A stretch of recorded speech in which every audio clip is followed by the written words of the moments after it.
There is something that most people spend an entire lifetime without realizing. And when they finally do, it's usually too late to take back what was already said. We live in a world that rewards the loudest voice, the one who speaks first, the one who always has an answer, the one who fills every silence with words, with opinions, with explanations. And somewhere along the way, we started believing that saying more meant being more. That filling the room with our voice meant we had something worth hearing. That silence was weakness. That hesitation was fear. But I want to sit with you for a moment today. Not to teach you anything. Not to give you a list of rules or strategies.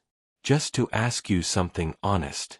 How many times has your mouth moved faster than your soul? How many times did you say something, and the moment it left your lips, you already knew it shouldn't have? How many relationships cracked, not because of what happened, but because of what was said in the heat of the moment? How many doors quietly closed in your life not because of your actions, but because of your words? This is what the title of today's reflection is really about. Say less than necessary. Not because silence makes you small, but because silence, in the right moment, is the most powerful thing a human being can carry.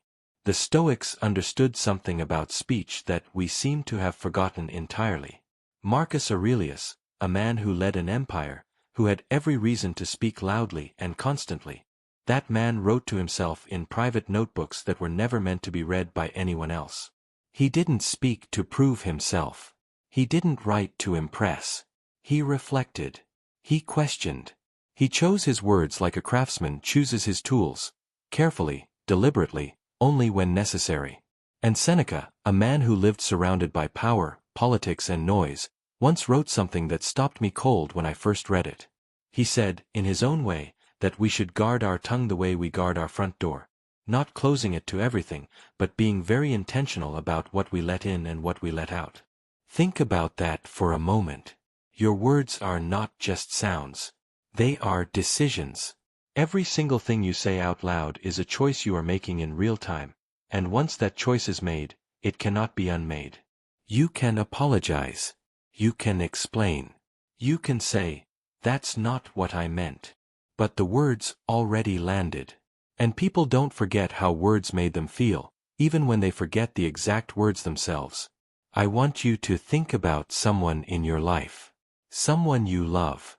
Or someone you used to love. Someone who still crosses your mind quietly, maybe in the early morning when everything is still. Is there something you said to them that you wish had stayed inside you? Not a lie. Not even something cruel, necessarily. Maybe it was just too much. Too honest at the wrong moment. Too sharp when they needed softness. Too many words when one would have been enough. Or no words at all. We don't always hurt people with anger. Sometimes we wound them with the truth delivered without grace. Sometimes we push people away by saying everything we think instead of choosing what actually needs to be heard. And this is where Stoicism becomes not a philosophy, but a practice of the soul. Epictetus, who was born a slave and became one of the wisest voices in human history, taught something that sounds almost too simple.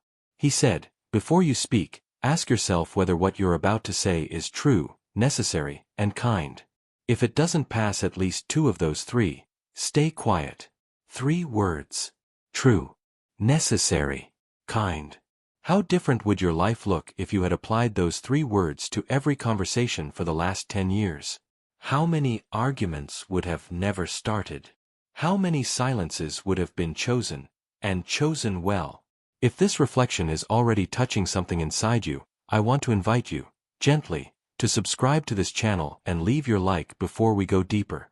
Not because numbers matter to me, but because words like these deserve to travel. There are people out there right now, maybe someone you know, sitting in the weight of something they said, or something that was said to them, and they haven't found language yet to understand what they're carrying. Maybe this reflection can reach them. And maybe you can be the one who sends it their way. There is also something I left in the comments below this video. A simple reflection, written quietly, without rush, that goes deeper into this feeling of regret around words. If you find yourself pausing at certain moments during this video, feeling something you can't quite name yet, that material in the comments might help you sit with it more slowly, more personally, in your own time. I put it there for people like you. People who feel things deeply and need space to process what they feel. Now let's go a little deeper. Because there's a side of this that most reflections on silence never talk about. We think the problem is that we speak too much. But the real problem is why we speak too much. And when you sit honestly with that question, why do I keep talking when I should stop? The answer is rarely comfortable. We speak to fill the discomfort of silence. Silence is vulnerable. Silence means you're not in control of what the other person is thinking. Silence means you have to trust that your presence alone is enough. And for many of us, especially those who grew up having to earn love, earn approval, earn belonging through performance, silence feels like failure. So we fill it. We explain. We justify. We overshare. We defend ourselves before anyone even attacks. We say more than necessary because somewhere deep inside, we're still afraid that if we stop talking, we'll become invisible. But here's what I want you to consider. Every time you speak to fill a silence that didn't need to be filled, you are not actually connecting with the person in front of you. You are managing your own anxiety at their expense. And they feel it. They may not be able to name it. But they feel the difference between someone who speaks because they have something to give, and someone who speaks because they need something back. The most powerful people I've ever observed in my life, not powerful in the sense of status, but powerful in the sense of presence, they all shared one quiet quality. They were comfortable being still. They didn't rush to respond.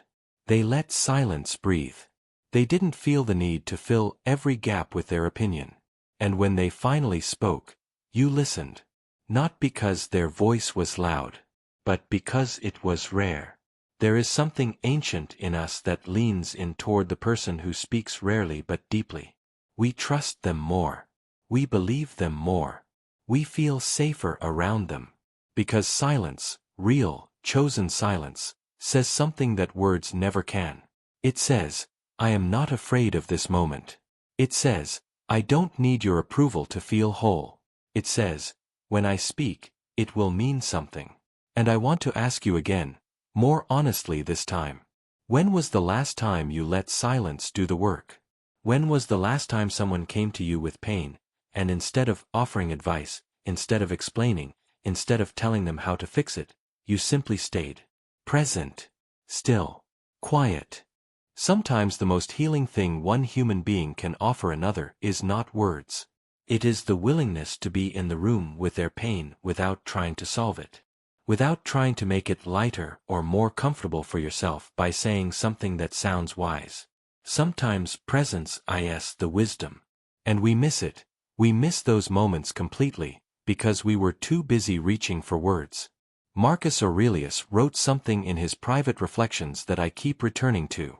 He reminded himself that most of what people argue about, most of what people fight over with words, most of what creates noise between human beings, is not worth the energy it costs. He was the most powerful man in the world at the time. And he had to remind himself, daily, that most things are not worth a response. Not because they don't matter, but because responding to everything diminishes you. Every time you take the bait. Every time you engage with something that doesn't deserve your voice. Every time you explain yourself to someone who has already decided what they think of you. You are spending something that cannot be refunded. Your energy. Your peace. Your dignity. And the Stoic understanding of this is not about being cold or detached. It is about being deeply intentional. Choosing where your voice goes. Choosing what deserves the weight of your words. Choosing, consciously, to let some things pass without a reply. Not from weakness. Not from fear. But from a deep inner knowing that not everything needs you. Write in the comments below, just one word, that describes what you're feeling right now, at this point in the reflection. Just one word. Let that be its own kind of practice. Say less than necessary, even in the comments. And see what happens when you choose one true word instead of 100 comfortable ones. There is a kind of silence that heals. And there is a kind of silence that destroys. And the hardest part of this reflection, the part that most people aren't ready to sit with, is that sometimes the most damaging thing we ever did to someone we loved wasn't what we said. It was what we never said at all. We've been talking about speaking less, about choosing words carefully, about letting silence do the work. But now I need to turn this around. Because truth, real truth, never lives on just one side. And if we are going to be honest today, truly honest, then we have to ask ourselves a question that cuts in the other direction. How many people in your life are still waiting for something from you that only your voice can give? Not a gift. Not an action. Not a gesture. A word. The word that says, I'm sorry. The word that says, I was wrong. The word that says, I see you. The word that says, I love you, and I mean it today, not just when it's easy. Seneca wrote, in one of his letters, that we postpone living as if we had unlimited time. And I believe with everything in me that we do the same thing with words that matter. We postpone the honest conversation. We wait for the right moment. We tell ourselves that they already know how we feel, so there's no need to say it. We convince ourselves that speaking first is too vulnerable, too risky, too much. And so the silence builds. Not the clean, chosen silence of wisdom, but the heavy, accumulated silence of avoidance. The silence of pride. The silence of fear dressed up as strength. The silence of people who love each other deeply but somehow never manage to say the one thing that would change everything between them. I want you to think about your parents for a moment. Or your children. Or someone you've grown distant from over the years, not because of a fight, not because of betrayal, but simply because life moved fast and the words got left behind. Is there something unspoken between you and that person? Something that has been sitting in the room every time you were together, felt by both of you, never touched by either of you? That is the silence that wounds. Not loudly. Not dramatically. It wounds the way water wears down stone. Slowly. Quietly. Over years. And one day you look up and realize that the distance between you and that person is not made of arguments or betrayals or failures. It is made entirely of words that were never spoken. The Stoics were deeply practical people. They didn't believe in sentiment for its own sake. They believed in action. In intentionality. In doing what needed to be done, when it needed to be done, without waiting for conditions to be perfect. Epictetus taught that we suffer far more in imagination than in reality. That the conversation we fear having is almost always less devastating than the silence we maintain to avoid it. The apology we're afraid to give rarely destroys the relationship. But the pride that keeps us from giving it, that does the destroying, slowly and completely. The I love you we hold back because we're not sure it will land the right way. That silence costs more than any rejection ever could. Because at least rejection is honest. At least rejection is real. Silence is just a door left closed. And behind some closed doors, people are waiting a very long time. Many people have asked me, over the years, how to continue reflections like this one beyond the video. How to carry this kind of inner work into daily life in a quiet, personal way. That's exactly why I left something in the comments below. A small book, one that I believe speaks directly to this pain we're touching right now. The pain of words left unsaid. The weight of silence that was never chosen, only defaulted into. It's gentle. It doesn't rush. It meets you where you are. I left it there for the ones who feel this deeply and want to go further, in their own time without pressure. If that's you, you'll know when you see it. Now, let's talk about something that sits beneath all of this. Because the reason we speak too much in some moments and go completely silent in others, it usually comes from the same root. Fear. The fear of not being enough. The fear of being too much. The fear of being misunderstood. The fear of being seen. We overflow with words when we're afraid that silence will reveal our uncertainty. And we go cold and quiet when we're afraid that speaking will reveal how much we care. Both of those are fear wearing different masks. And the Stoic response to fear, the response that Marcus Aurelius returned to again and again in his private writings, was not to suppress it, not to shame yourself for feeling it, but to examine it, to hold it up to the light and ask, what exactly am I afraid of here? Because most of the time, when you look at the fear honestly, really look at it, it shrinks. Not because it wasn't real, but because it was living in the dark. And things that live in the dark always look larger than they are. The conversation you've been putting off. What is it really that you're afraid will happen if you have it? That they won't respond the way you need? That they'll minimize what you say? That your vulnerability will be met with coldness? Maybe. And maybe that's a real risk. Human beings are unpredictable. Relationships are not always safe. Not every door you knock on will open. But here's what the Stoics understood, and what I believe with everything in me: you are not responsible for how your words are received. You are only responsible for whether they were true. You cannot control the response. You cannot guarantee the outcome. You cannot make someone understand what they are not yet ready to understand. But you can speak. You can show up. You can say the true thing, in a true way, at a moment that truly matters. And then, you release it. Not with indifference. With wisdom. The wisdom of someone who has learned that giving your words honestly, and letting go of the result, is not weakness. It is one of the bravest things a human being can do. There's a particular kind of grief that almost no one talks about. It doesn't have a name, exactly. But you felt it, I think. It's the grief of realizing that you had the chance to say something, and you didn't. And now the moment is gone. Maybe the person is still here, still in your life. But the moment passed. The context closed.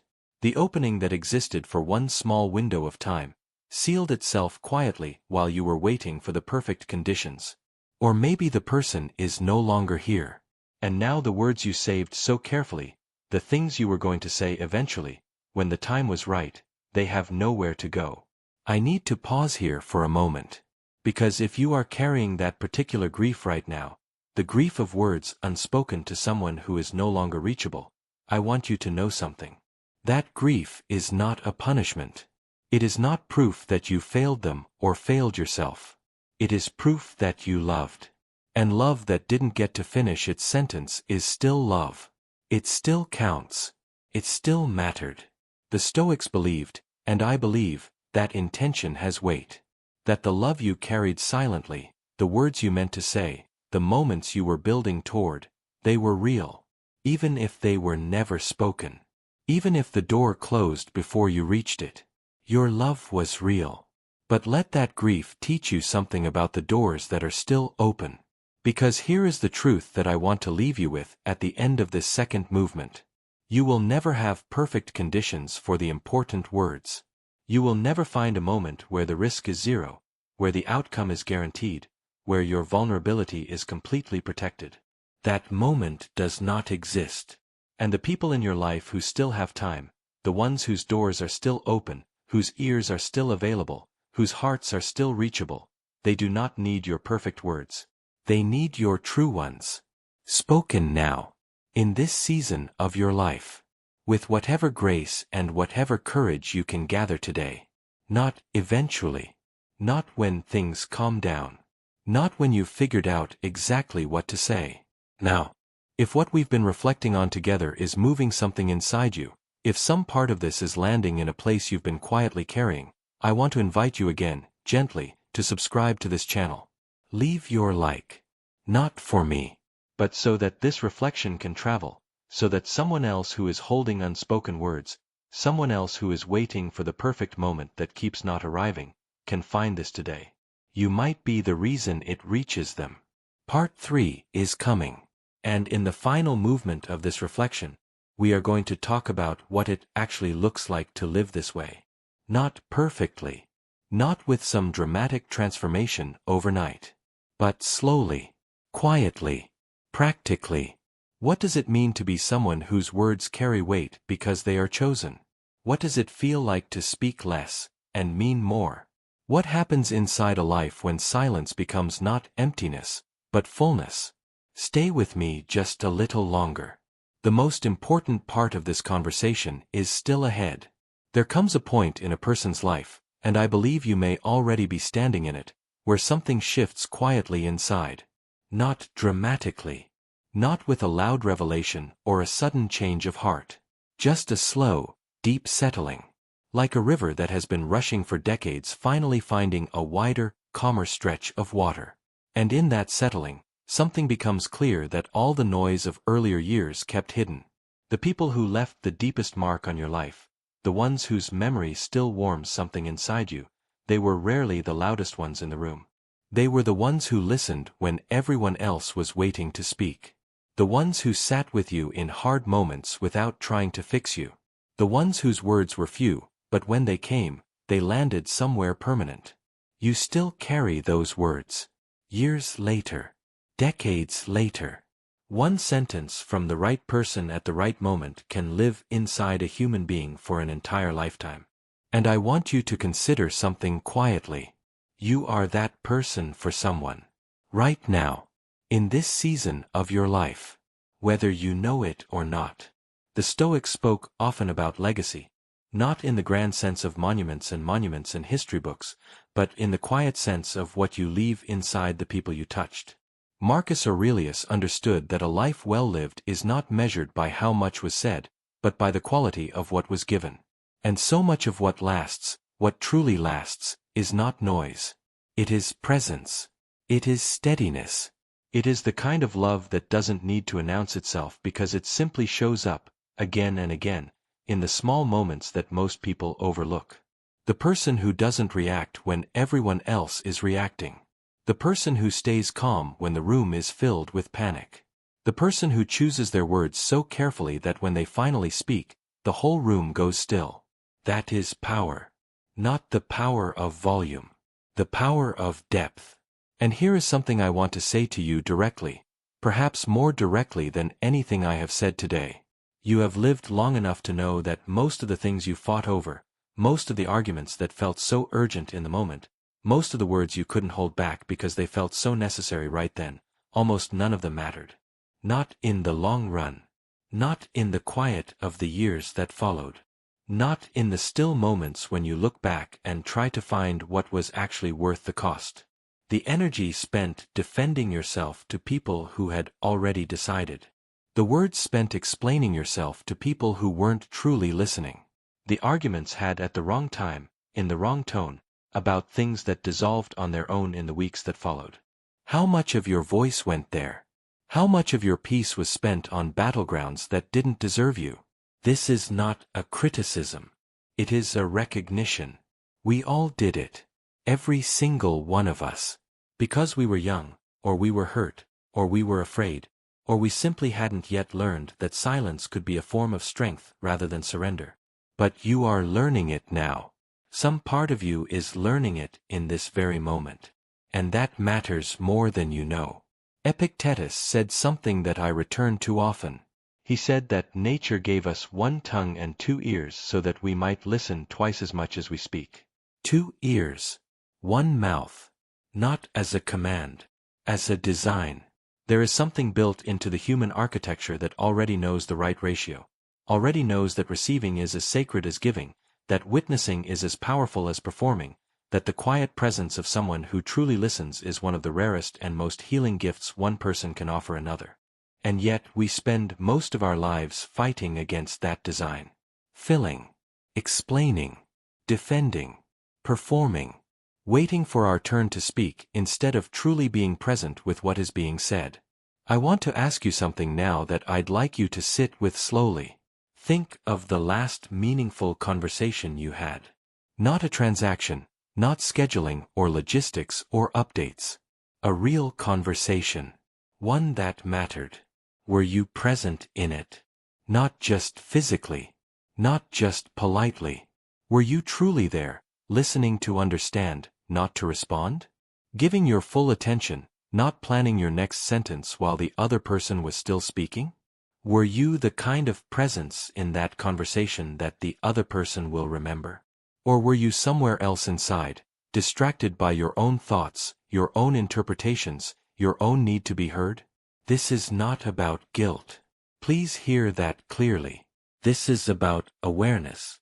Because awareness is where all real change begins. Not with a dramatic resolution. Not with a promise to be different. Just with the quiet, honest recognition of, this is where I am. And I can do this differently.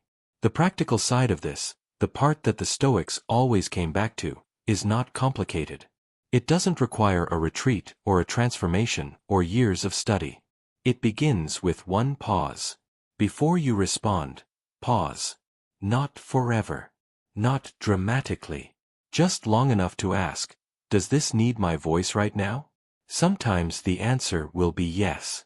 Sometimes the situation needs you. The person in front of you needs your words, your truth, your honesty, your courage to speak when silence would be the coward's choice. And in those moments, speak. Fully. Honestly. Without holding back what is true and necessary and kind. But in the other moments, the ones fueled by ego, by reflex, by the need to win or to be right or to make sure everyone knows exactly where you stand, pause. Let the moment breathe. Let the other person have the space they're filling. Let silence do the work that your words would only interrupt. And notice what happens. Notice how differently people respond to you. Notice how much more weight your voice carries when it appears rarely and on purpose. Notice how your relationships begin to breathe differently when you stop managing them with constant words and start trusting them with honest silence. There is one more thing I want to leave with you before this reflection closes. And it is perhaps the most personal thing I will say today. At some point in this life, for most of us, it happens more than once, we find ourselves at the end of something. The end of a relationship. The end of a chapter. The end of a season we thought would last forever. And in those moments, we tend to do one of two things. We either say far too much, flooding the ending with explanations and justifications and last attempts to be understood. Or we go completely silent, shutting down, closing off, retreating into a wordlessness that looks like dignity from the outside but feels like suffocation from the inside. Neither of those is the Stoic path. Neither of those is the path of wisdom. The Stoic path, the path of someone who has truly learned to say less than necessary, is something quieter and harder and more beautiful than either of those. It is the ability to close a chapter with grace. To say what needs to be said, cleanly, simply, without excess. To leave out what doesn't serve the truth. To offer, if it's true, something like gratitude or acknowledgement or peace. And then to step back. Not with coldness. Not with unfinished business spilling out the sides. But with the quiet completeness of someone who chose their words carefully, said what mattered, and released the rest. That is a rare and hard-earned kind of freedom. And it is available to you. Not because you're perfect. Not because you've mastered anything. But because you are here, in this moment, asking yourself the questions that most people spend a lifetime avoiding. That already means something. Marcus Aurelius, a man who carried the weight of an empire, who was surrounded by voices demanding his attention every single day of his life, wrote these words to himself in private. He wrote them not to be remembered. He wrote them to stay grounded. To remind himself of what was real when everything around him was noise. And one of the things he returned to again and again, in those quiet pages, was this: the less you say, the more you become. Not smaller. Not quieter in the sense of disappearing. More. More present. More trustworthy. More deeply felt by the people around you. More yourself. Because when you stop spending your energy on words that don't need to exist, when you stop filling space and defending positions and explaining yourself to every room you enter, something remarkable happens. You begin to occupy your own life more fully. You begin to hear things you were too busy talking to notice before. You begin to feel the texture of moments that used to blur past in a stream of constant noise. You begin to be with people in a way that actually reaches them, not performing connection, but inhabiting it. And people feel that. They don't always know what changed, but they feel it. They lean in. They trust you more. They come to you when the noise gets to be too much, because they know that in your presence, they will not be drowned out. They will be heard. So let me close this reflection the way it began. Not with a summary. Not with a checklist. Not with a neat resolution that wraps everything up too cleanly. Just with a truth. The most powerful sentence you will ever speak may be the one you chose not to say. The most healing gift you will ever give someone may be the silence you offered when every instinct told you to fill the space. The most lasting impression you will ever leave may not be made of words at all, but of the quality of attention you brought into the room, the steadiness you carried when others were unraveling, the presence you offered without asking for anything in return. Say less than necessary. Not as a rule. Not as a discipline to impose on yourself harshly, but as a gift. To yourself. To the people you love. To the moments that deserve your full, undivided, unhurried presence. Because there is a version of your life, not some distant, perfected future version, but a version that begins the next time someone provokes you, the next time silence feels unbearable, the next time the words are right there on the tip of your tongue. There is a version of your life where you pause. Where you breathe. Where you let the silence hold what the words would only diminish. And in that pause, in that breath, in that one small chosen moment of stillness, everything is different. If this reflection has echoed something inside you that you've been carrying quietly, if some part of what we explored today touched something real, I want you to know that you are not alone in it. These questions live inside all of us. The regrets. The unspoken things. The moments we got it wrong and the moments we got it exactly right without even knowing. All of it is part of the same journey. And that journey doesn't require perfection. It only requires honesty and a willingness to keep returning to yourself, to the people you love, to the kind of presence you want to be in the world. I left something in the comments below for those who want to continue this reflection more personally, more quietly, in their own time. It's for the ones who felt something today and aren't quite ready to let it go. You'll know it's for you. And if this message stayed with you, if it's still echoing somewhere inside you as the video ends, please share it with someone who needs to hear it today. Subscribe if you haven't yet. Leave your like. Leave a word in the comments, just one, that describes what this reflection stirred in you. Just one word. Because by now, I think you understand why. Thank you for sitting with me today. Thank you for giving this reflection the silence it needed to land. Take good care of your words. They are one of the most powerful things you carry. And the ones you choose to hold back may turn out to be the wisest ones you ever kept.